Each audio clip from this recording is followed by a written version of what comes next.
The changes.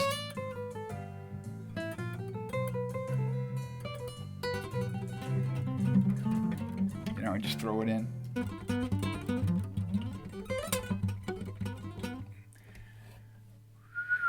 All right, what's up? So, more Shawn Lane, best guitarist ever. So I've had a bunch of questions regarding how to play Shawn's stuff over jazz, and turns out it's a very complicated question, and I'm not exactly sure. There's many ways to approach it, so I just thought I'd put together a few ideas. So, first of all, real quick, I have two sheets I'll put in tab, which explain 2/5. That's the first step. What I want to do is break jazz down into key centers, which most straight ahead stuff, most standards tend to do this. So you have to be familiar with 2/5/1s. So the first sheet, I have a 2/5/1 sheet, and I'm not going into depth in this because I have other lessons on this, and I can do more. But just to cover it real quick, you know, we're working with 2/5s. We're trying to find the 2/5s. So the first sheet goes over all of the 2/5/1s. There's 7 chords in every key, and when you pick a key, jazz kind of just like picks a key and then takes the 2, 5, and the 1. So in the key of C, it's D minor 7, the 5 is G7, and it's called a cadence, and it pulls the D.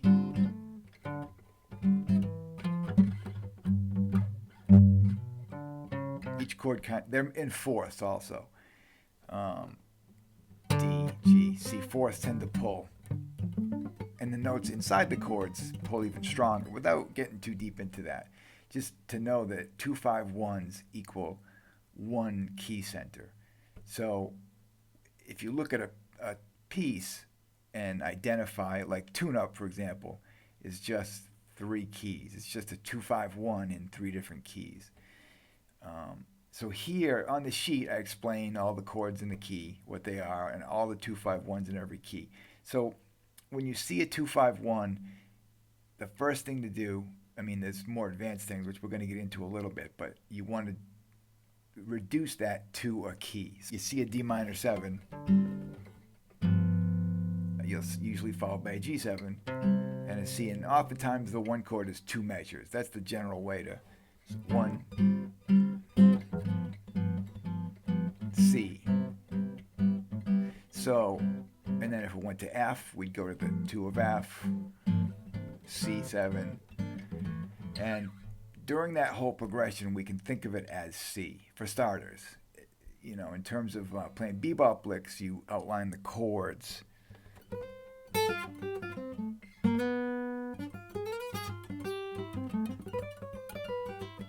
But in terms of Shawn stuff, the starting point is to break it down into key. What key are we in?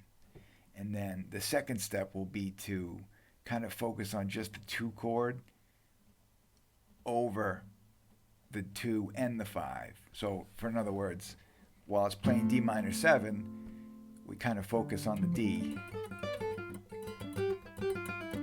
And then when it goes to G7, we're still playing lines.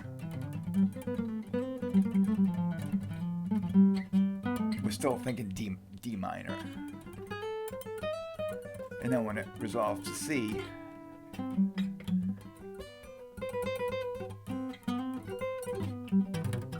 you know, we look for some C chord tones. So today we're just going to stay in C. So what I have written out in tab, first is just an introduction, a C major, you know, this C major chord and the scale that's based around that chord, starting with your first finger. And then the other C major scale, the 2 main positions at least, is based around that C. And that's the second thing that I've written out, just to give you the notes of C major.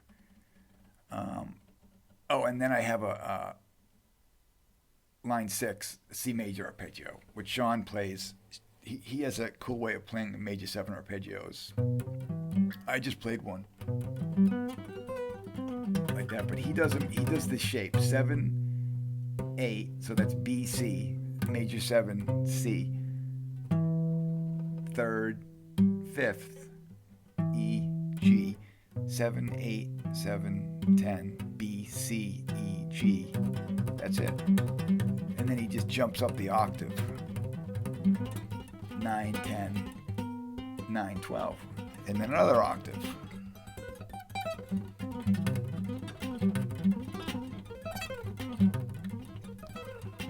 That type of thing. Let me get the pick hand in there.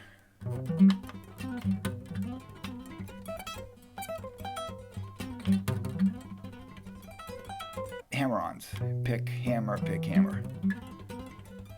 and then pull. Pick, pull, pick, pull. Very basic. And if you can get some hammer from nowheres in to help you out, you know, but basically it's just hammers and pulls. So, all right, so lick 1. We need somewhere to start, and this is where it gets crazy. It's like, where do you start? So in the last Shawn video, or one of the recent videos, we covered a technique, an arpeggio technique, which oddly enough involves 5-note groupings. But the lick I'm starting with is probably the easiest version of this lick. That's why I wrote it. So it's in C major. I'm using the notes of C major, but I'm looking for little shapes that fit like this, like the E minor shape,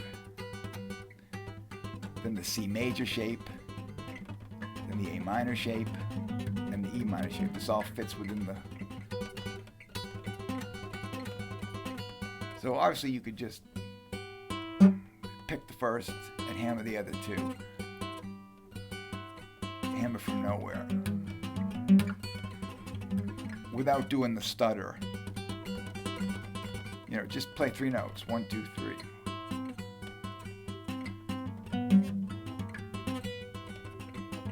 That's a very basic. And then if you can add the pick, hammer, hammer, pick, hammer. That's what's written in tab. So what's in tab is this.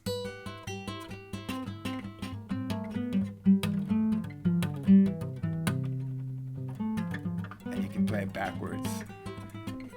So just picking twice. And once you get fast, I would probably pick up, down.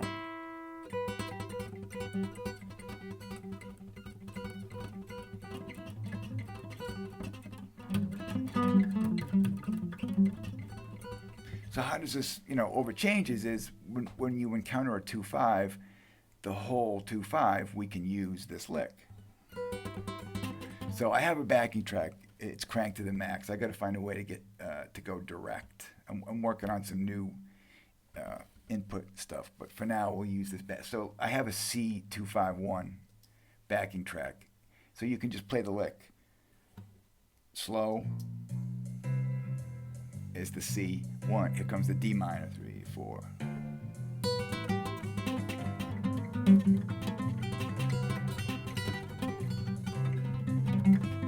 Or play the changes.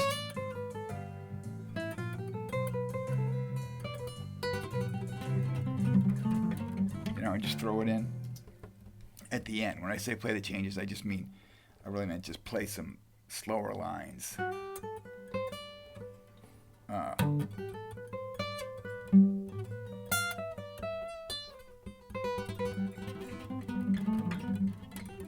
So you're free to use the line in C at any point over any of the chords, over the D,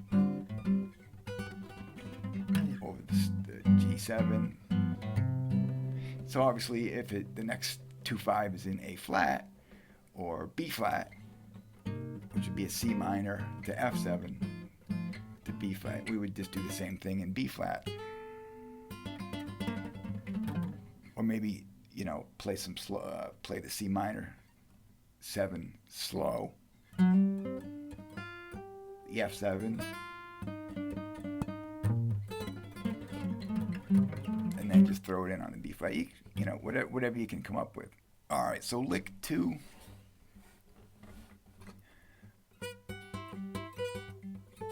Same idea, but we're looking for more shapes. I'm now utilizing the lower C scale, this C scale down here. These are all just shapes from the C major scale, and you could look at them as triads as well, little arpeggios: E minor, D minor. This would be part of a D minor 7, E minor 7. That's kind of an E minor 7, D minor 7, and an A minor 7 shape. But when we put the technique to them, so over changes, you know, again, it could be used over the whole 2/5.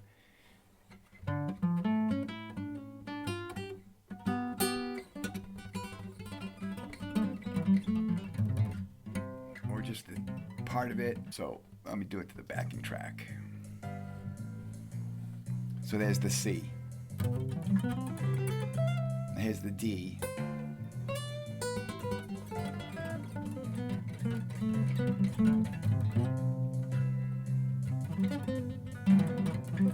Same thing, same idea, but we're adding chromatics. So whenever we have two shapes, 2 frets apart like that, we can just play the in-between one.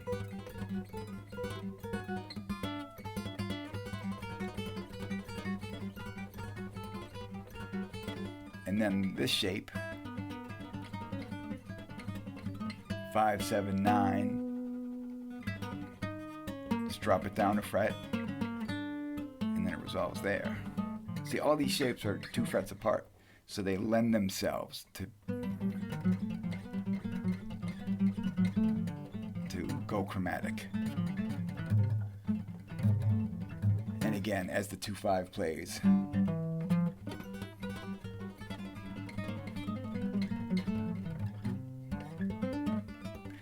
so you'd want to get a backing track or some kind of stuff where you can write, you know, just write a C2/5. Like I have this is Reason. That will just play it over and over again, and you can just work on playing it slower and then slowly speeding it up. Let's try it. There's the C.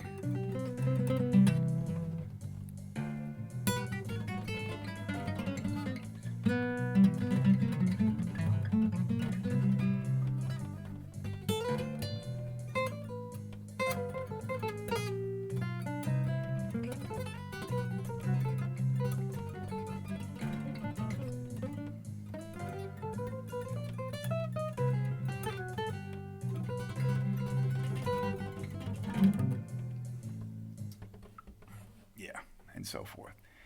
All right, so let's move on to a different Shawn technique. And it's the same type of concept. This one I've covered before, called seconds. And I have it read out in tab, down and ascending. And it's pretty much just what it says. Every other note. So what's written in tab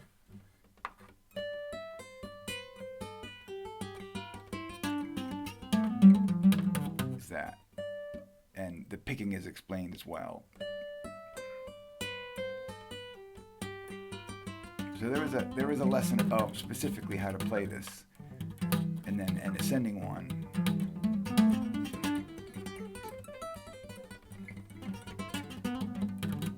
So when we have a 2/5 in C, you know, you can use the seconds on any scale.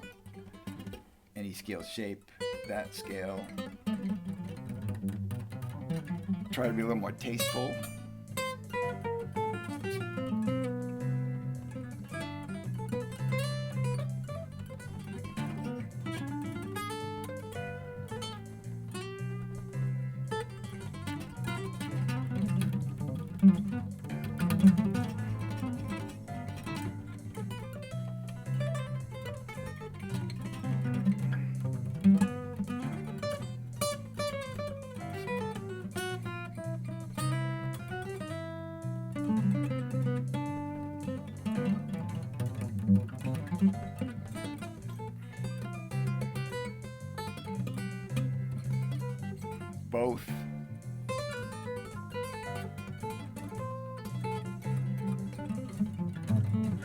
combine the techniques. Lick 5 is cool. I like these. These arpeggios this is a great idea. This is one of my favorite Shawn ideas. Same kind of thing. Little arpeggio shapes. But here he's doing them in 4. This is if you want to practice something in groups of 4, this is a great technique. So we're again following just the C major scale, but he's taking little arpeggios from it, fragments, and playing 4 notes. So here we get an E minor 7. But, or just the C major scale. Starting here, 10, 7, pick 10, pull the 7, hammer from nowhere to 8, hammer from nowhere to 9. That's the first part. And then we pick the second note, hammer from nowhere, pull off. So we pick the 10, 10, 7, pull off, hammer from nowhere, pick the 7, hammer from nowhere, pull.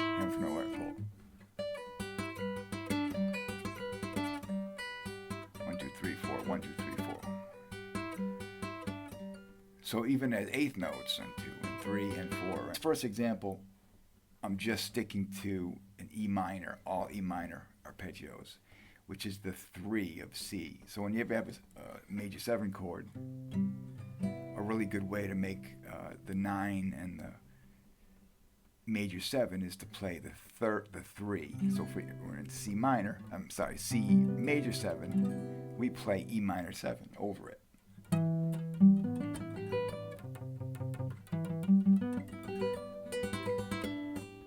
Gives us the B, the major 7, and the 9, D.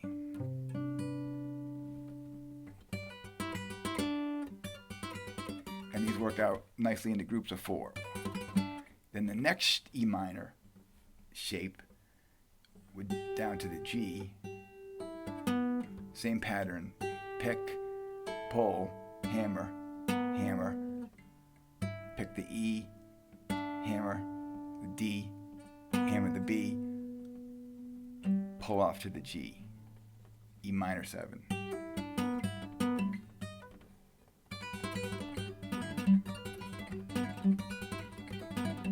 And then, whoops.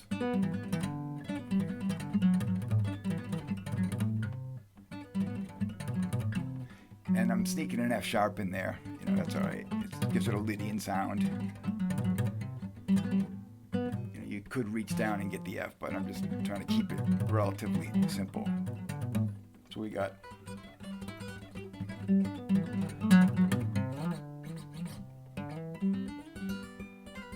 again, it would work over the whole 2/5, and it would sound especially nice over the C.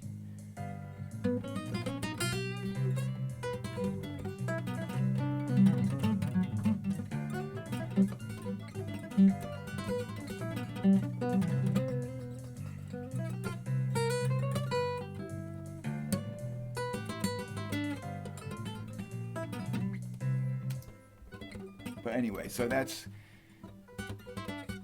you do that in C, you kind of have to relate it to, so if you're in B flat, if the next 2-5-1 is in B flat, the 3 chord is D minor 7, so over that we do a D minor 7. So there's a little bit of theory involved. All right, now we're finally playing some changes. So this one is just straight 16th notes, and we're actually playing a D minor 7 arpeggio. Same technique. Then a G7 arpeggio. And then, I don't have anything written for the C, but we could. So we'd get. And obviously, if the tempo is much faster, which it often is, even 8th notes would sound pretty fast.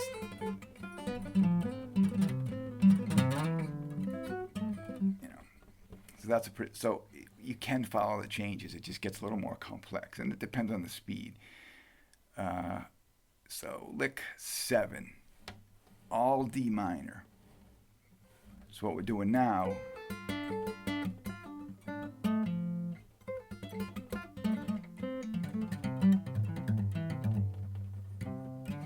is just playing the same thing that we did in E minor, just doing it in D minor.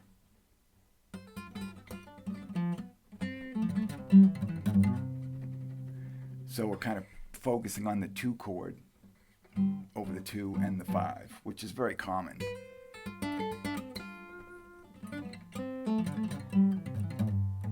That's very common if you study jazz solos. You'll see sometimes they'll just play on the D. You know, they're playing D minor, very clearly D minor stuff. And then on G7, it's still very D minor. And then on the C, they usually resolve to something focusing on the C. All right, lick 8 is the same thing, but now we're adding changes. So on the D minor 7, 2, 3, 4. So this is a good one if you have a backing track to put it really slow and just try and get 1, 2, 3, 4, 1, 2, 3, 4, 1, 2, and slowly speed it up.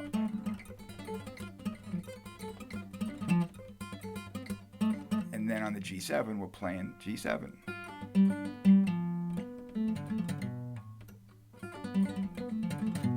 This is a G, the second part of the G7 arpeggio is a G add 9 arpeggio. And the first part of it's just straight G7.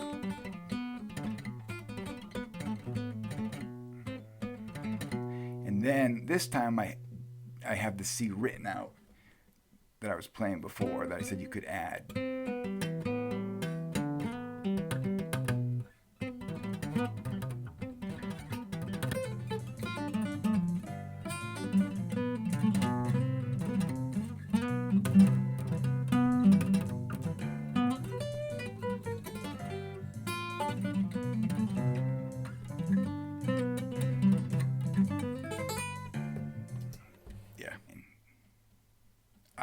Actual slightly more melodic Shawn idea. So lick 9 is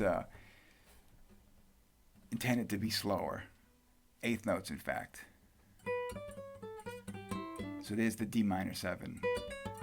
This is a pattern Shawn likes to play a lot, and with variations. And this is a D minor shade. It's still C. Could be, you could think of this as all C major, but this kind of singles out the D minor 7. And then the G7, we continue the lick with a slide.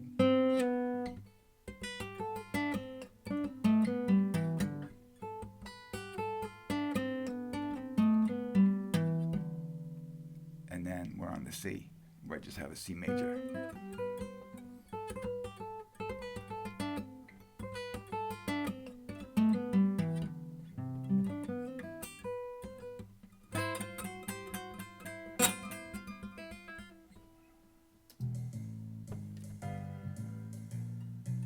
C.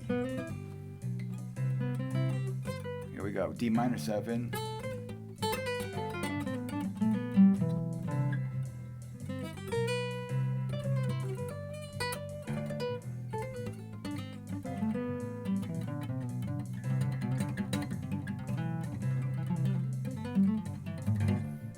Yeah, all right. And most of that's a very slow tempo. Usually if you're at a medium-ish tempo, just that.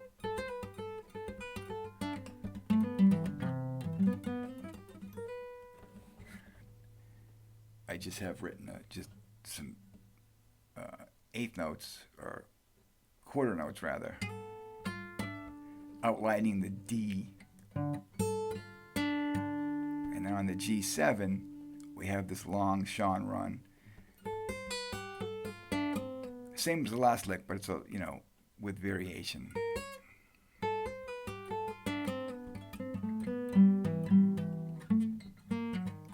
lick.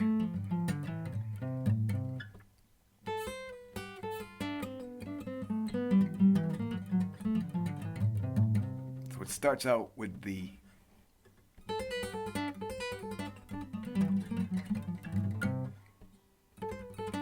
that lick.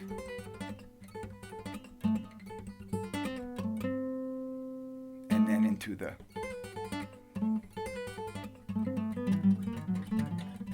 thing.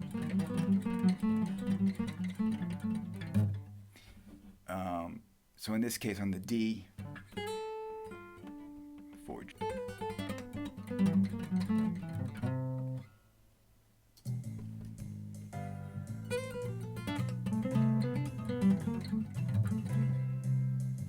D,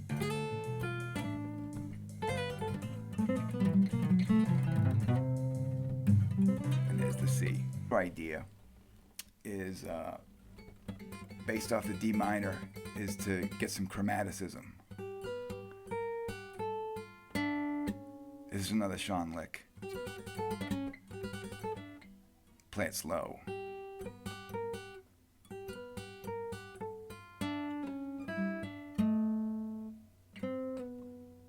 That right there.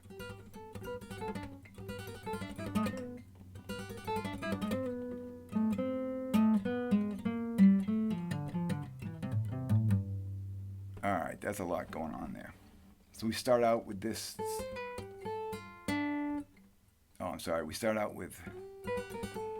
So we're doing a pivot lick off the G, creating this chromatic line on top.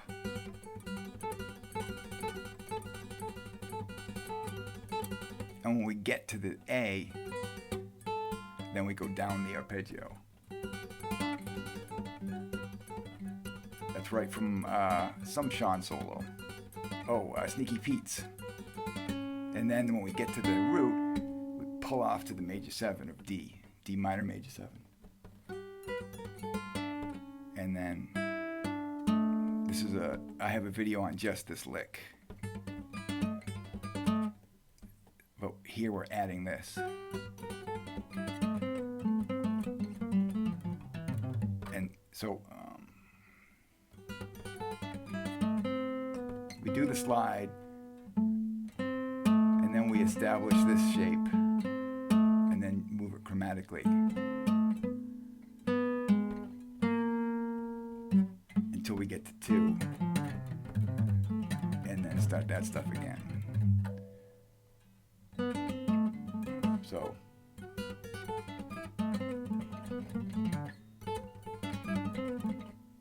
see, so from the slide,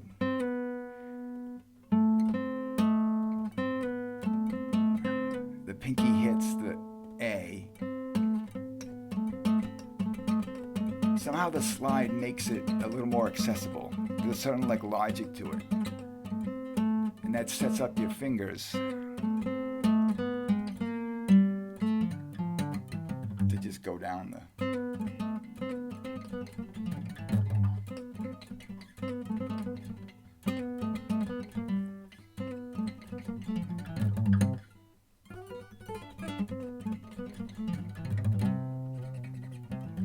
So again, you'd practice that lick and then try and play it over a 2/5.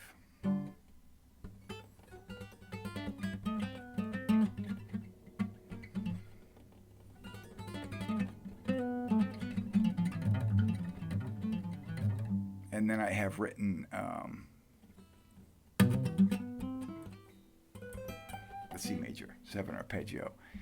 So the basic idea is just that's at the last lick. The basic idea is understanding how 2/5s work.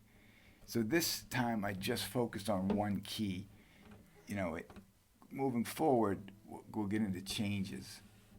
But it's really the same thing. You take a 2/5, you say, okay, this 2/5-1 is all in the key of C. So I'll just take some of my C major stuff, or I'll focus on the 2. You know, the D minor, like we've been doing. All these licks are kind of focused on D minor, or a lot of them. That's hard to do on the acoustic. Or just think C the whole way, which is when you're playing jazz and you're thinking C, major 7, you kind of, in the background, you're thinking E minor 7. So that's where all the E minor 7 comes from. Or just C scale. You know, and then more advanced stuff would be like during the D, you're doing anything on D, and on the G, you move to some type of altered thing where it's a little harder. There's not, the Shawn licks don't. Well, yeah, they do. Actually, they do. You know, you could play like a G whole tone pattern.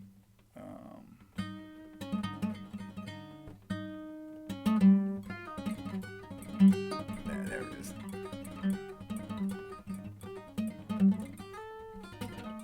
So D.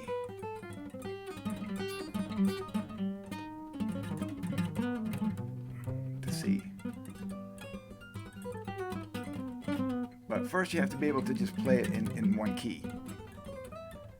And in jazz, the changes move by so fast. Like in tune-up, you know, it's D minor, G7, C. And then you're going right to B flat. I'm actually in the wrong. It's actually, it starts in D. But either way, you know, so you'd think D minor 7, G7, C, C, and B flat. B flat, or on the B flat, you'd think of the 2 chord. You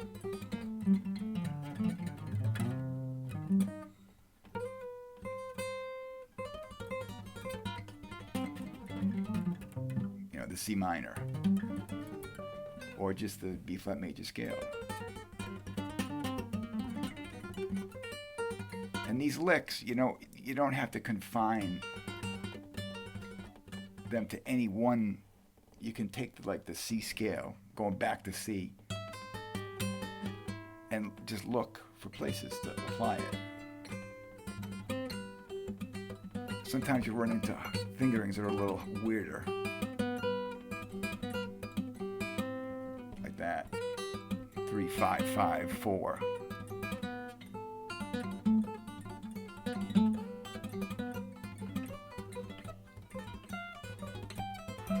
So I'm just taking the technique and moving it through the scale. The seconds can be done not only in this C scale, you know, but the C scale down one, or this one, or this one, you know, all the positions that you know, you can do that stuff on. So as the 2/5 changes, you just go to that major key. So the focus is either major, if we're in C again, which we have been, you're kind of thinking of either C major scale or fragments and arpeggios within that scale, or the 2 chord. Licks based on the D minor. And then resolve to the C chord.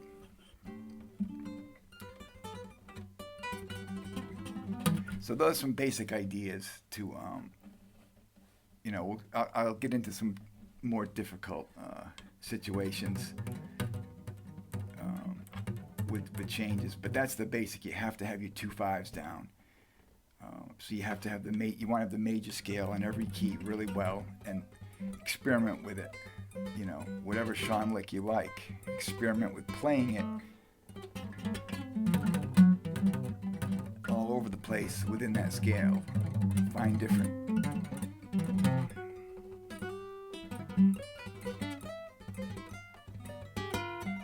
Some of them are hard.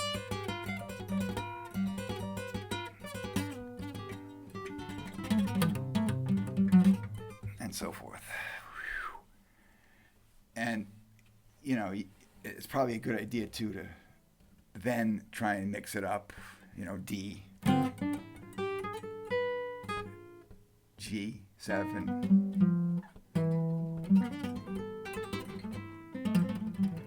just do it a little bit. But in the practice room, you know, you can just go crazy. It's really just being able to. So you need a little theoretical knowledge of 2/5s. That's the most basic thing you can. If you can't look at a set of changes and immediately see all the 2/5s and say, oh, I recognize all these and know what major scale to turn to, it's going to be tricky. But the 2 lets you know which key you're in also, because when you have the 2/5s memorized, you know, when you see a D minor 7, it's kind of going to tell you, okay, here comes a 2/5 in C. So you start playing your D minor Shawn licks, and you know, and then the changes roll by, and then you kind of resolve it to C. And as you get better, you can play the D and then look for something G7 or G7 altered.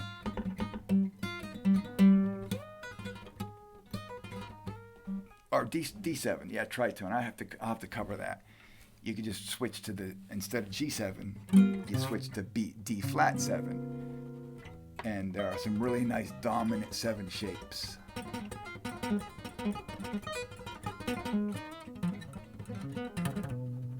Off the 7th chord that are Shawn licks that sound really nice. So it'd be the tritone sub. We'll have to do that. Yeah. Tritone sub maybe next. All right. And now I need an ending.